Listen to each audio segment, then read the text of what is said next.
ಜಪಾನಲ್ಲಿ green tea ಕುಡಿಯೋದೇ ಒಂದು ಕಲೆ ಅಂತ ನೋಡಿ. ಇವತ್ತು ನಾನು ಒಂದು ಟ್ರೆಡಿಷನಲ್ ಟೀ ಹೌಸ್ಗೆ ಬಂದಿದ್ದೀನಿ.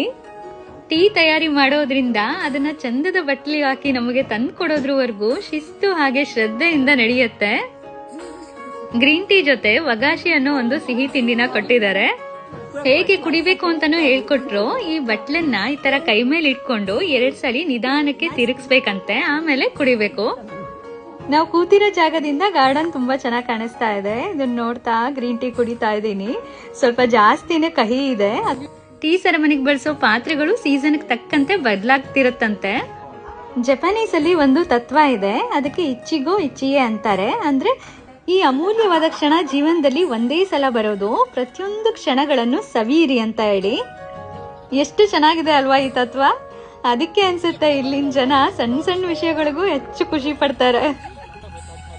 ಮತ್ತೊಂದು ಜಾಗಕ್ಕೆ ಬಂದ್ವಿ, ಎಗಿರುನೋ ವತಾಶಿ ಅಂತ ಹೇಳಿ. ಇಲ್ಲಿ ನದಿ ದಾಟಕ್ಕೆ ಅಂತ ಹೇಳಿ ಇಲ್ಲೊಂದು ಹಳೆ ಕಾಲದ ದೋಣಿ ಇಟ್ಟಿದ್ದಾರೆ.